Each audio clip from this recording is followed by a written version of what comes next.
Hi guys, that's Song Review Guy here, and yes, today's the day. The one that you've all been waiting for. My list of my top 10 worst hit songs of 2014. It may have taken some time to get here, but for anyone creating a worst of year list, you'll know that when scripting this, it's tough to try and contain yourself in your writing process to go on ad nauseum about how much you hate a certain song. Or if you've already spoken about a song, how you can try and come up with fresh, new ways of telling you guys and girls about how much it sucked. But 10 have been chosen, and today is the day I present them to you. First off, the rules. All the songs you see here were part of the 100 biggest selling songs of 2014, and these are the only songs that qualify for my worst of list. And while some songs landed on last year's top 100 list, also ended up on this year's top 100 list, those songs do not qualify. They had their chance last year and they were unsuccessful. Simple as that. And some of you out there may disagree with some of my picks, and you know what? That's fine. We can't all agree on the same things. Keep in mind, these are my personal picks, and I welcome anyone and everyone out there to leave their own top 10 lists in the comments section. But first, the dishonourable mentions. Firstly, I want to preface this section. This is going to be a mixed bag. Some songs that I really didn't like are listed here, along with others that you'd probably expect to see on a top 10 worst of list. However, I just couldn't find it in me to hate these songs as much as other people did. First, She Looks So Perfect by 5 Seconds of Summer. 2014 saw a couple of new boy bands spring up and try and claim off some success of the continuing popularity of that one particular group. One of them was 5 Seconds of Summer, who burst onto the scene with pretty much the same generic bland rubbish that's aimed at the most feeble of fan bases, the female teenage demographic. Striking off the usual cliches that attach to songs released by boy bands, She Looks So Perfect isn't anything different. Unidentifiable female that's attached to the boys and how everything about her is perfect and everyone around them tries to break them down. What a radically new idea for a song, right? And because it's so generic, it's another one of those songs that you can just throw onto the pile and completely forget about, because that's all it is. Completely forgettable. Next is Superheroes by The Script, or as I like to call it, Hall of Fame 2.0. While I don't hate this song with any fiery passion, I do have to note this song for basically jacking off the tune off of themselves. Okay, it's not exact, but it's pretty damn close. And the really stupid lyrics that try and paint this meteoric rise from the bottom to the top as far as personal growth goes is corny, done to death, doesn't offer anything new or insightful, but above anything else, it's funny to know that The Script have had to resort to ripping themselves off in order to create material. Signs are showing that The Script are heading for the scrap. Next is Trumpets by Jason Derulo. For sheer laziness alone, this song would easily make the list. For a song that's supposed to be a declaration of one's love to their significant other, this isn't exactly on the same plinth as Shakespeare's Sonnet 18. Everything about this song just makes my skin crawl. The plinking piano chords that are really creepy rather than romantic. The synths and sound effects that sound like audio options ripped off from a Windows computer. And Derulo's falsetto that feels worse than water torture. And I'm sorry, but am I really supposed to believe that the same guy who gave us Dirty Talk is some hopeless romantic? So why isn't it on my list? Well, because at the end of the day, it's another 2 out of 10 love song that's just as generic as 90% of love songs out there at the moment. Next is Me and My Broken Heart by Rickster. To the unsuspecting listener, this is just another cheesy love song. To those who delve into the lyrics, it's a whiny piece of trash ripped straight out of a prepubescent's journal. No amount of upbeat instrumentation can hide what is pretty much a petulant person whining and crying over effectively his own stupidity. I struggle to buy into this song, where the protagonist is clearly in a hopeless relationship, and how the woman is apparently being a bitch to him, despite providing no evidence to back this up. Rather than be proactive and leave, he just whines and moans and bitches about how all he wants is to be loved by this person. Dude, if you haven't got the balls or the intelligence to get out of what is clearly a shitty relationship, then as far as I'm concerned, you deserve all the shit you get. Next is Shot Me Down by David Guetta featuring Skylar Grey. Well, you didn't expect me not to include an entry from my least favourite producer, perhaps of all time. This time David Guetta ropes in Skylar Grey to rape an absolute classic from Nancy Sinatra. There are certain songs on this planet that should just be left alone, and Shot Me Down is one of them. My real gripe with this, aside from jacking this song up on steroids and proving once again that Guetta is one of the most laziest fucks in music, is this.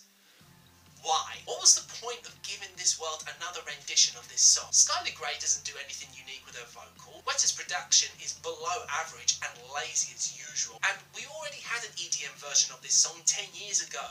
Why do we need another one? We don't.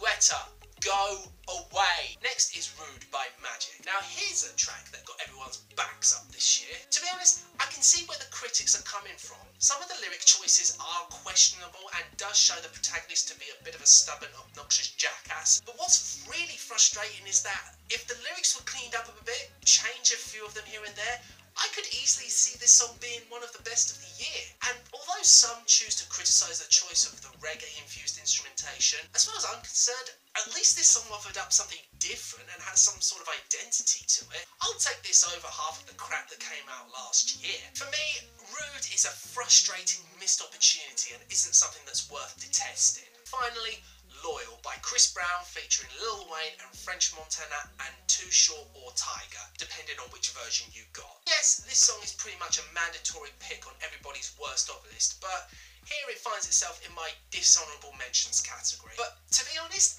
I actually didn't even want to put it here. Let me quantify this right here. Is the song bad? Yes. Are the lyrics crap? Yes. Does it make the slightest bit of sense under any scrutiny? Absolutely not. Do I hate this song? Well, no, I don't. And really, how can I? It's too pathetic and embarrassing to hate. In fact, I'd argue that it's so bad, it transcends itself and it becomes so bad that it's actually good. I actually tease the idea of putting this on my best of list solely for that reason. And with any credibility that I had that's been washed away by that statement, I would like to say here that there are some good pieces in this song. Lil Wayne's verse is quite good. Tiger's or Too Short's pieces are generic as hell, but they've done worse, and the beat is actually quite catchy.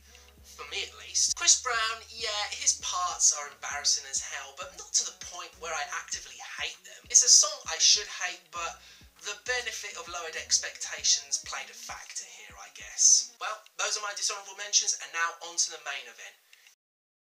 As some of you may know from my best of 2013 list, the large part of my honourable mentions consisted mainly of piano ballads. I do have a soft spot for these songs as I can appreciate the ability to create a great song lyrically, all the while being carried by a piano. Love songs tend to be the main focus of a piano ballad, and it isn't hard to see why. The formula is pretty basic. Write the lyrics that are heartfelt and packed with emotion and have a piano as your main instrument. Some can be strikingly beautiful whilst others tend to fall on the side of meh. Some, on the other hand, are like nails on a chalkboard and no song encapsulated this feeling quite like this one did. Okay, if we're judging this on merit, then any of the 7 songs that I've previously mentioned belongs on this list over all of me. However, this song suffers from the delusion that it thinks it's being romantic and heartfelt, when all it really is a weak sauce love song where the material we're given is as bad in all the embarrassing ways. Nearly every single time I heard this song, it was always accompanied either before or after its play with some suck-up comment about how it's either beautiful, gorgeous or lovely, when in actuality it's annoying, one-dimensional and is as bland as wallpaper paste. Said to be a song written for his fiancée at the time, you would expect something that would have more individualistic qualities that would relate to the female in question, and not some copy and paste junk that you would expect from almost every other love song out there. All of me loves all of you, all your curves and edges, perfect imperfections, my end and beginning, even when you cry you're beautiful. Say what you will about trumpets, it's a stupid song written by a stupid individual, but at least that song didn't want to make me throw up in disgust. John Legend has done way better than this. To go from ordinary people to all of me is just bizarre. The music isn't even all that special either. I usually don't mind simple 4-chord songs. Hell, some of the greatest songs out there have been built up on 4 chords, but there's something about this particular structure that really annoys me. A supposed grand declaration deserves something much bigger than this. Safe to say, all of me loves pretty much none of this song. Number 9. It's common for an artist after a period of time to experiment with a new sound, whether changing their sound thematically in order to fit in with an album concept, whether it's to reflect the artist's mood or what's going on in their current personal life, and they feel compelled to reflect that in their music. This can go one of two ways, and when done well, it can result in some of the best material imaginable. Listen to Lost in the Dream by The War on Drugs if you want an example of how to do it right. If you want to do it wrong, however, then you create this. Being honest here, this song is way lower than I expected it to be. I'll start off with the positives. This isn't the worst song that Perry's ever released. It's going to take something truly awful for that crown to be taken away from I Kissed a Girl. Yeah, I'd take Katy Perry trying to be darker than usual and failing than Perry being an obnoxious little cow any day of the week. Oh, but don't worry, I'm not going soft on this song whatsoever. First off, it's a complete joke for Perry to try and convince me, the listener, that she's some sort of underdog in life and that she's going to sneak up on some unsuspecting guy when he's least expecting it. It's hard to take her as this dark horse when she's been dominating commercial radio for the last 7 years. Secondly, she doesn't even understand what the term dark horse is, claiming to be an underdog all the while comfortably affirming that she knows that this dude was going to come her way. Dude, seriously, red flag. Back out while you still can. Thirdly, the mentioning of Greek goddesses in a song that is obviously trying to evoke Egyptian imagery, not only in its video but in its sound, which is a weird concoction of a choppy and eerie trap slash hip-hop combination which comes off as unsettling if anything else, building up to this crescendo in the hook and chorus that ultimately goes nowhere and falls quicker than a lead balloon. And of course, who can forget Juicy J's utter failure of a guest appearance, referencing Jeffrey Dahmer, sex bragging that's as inviting as hemorrhoid, and the Sleeping Beauty reference and his desire to put her in a coma. Number 2 biggest selling song in the US in 2014, huh? How do you people sleep at night? Whenever music listeners say that a certain year was a bad year for rap and hip-hop, they are usually met with the comment that to find good hip-hop, you need to steer away from commercial radio and scope out other sources. Those people will usually be branded as snobs and met with disdain, but you know what? Sometimes it's true. The only good hip-hop that I can remember this year that made any headway on the radio came courtesy of Busta Rhymes, with Thank You featuring Q-Tip, Kanye West and Lil Wayne. One of the reasons is because it's an excellent song. And another reason is because it sunk almost immediately and was replaced by this piece of shit. Christ, where do I even begin with this atrocity? Well, okay, let's start with the one person who seems to be everywhere this year in all the wrong ways.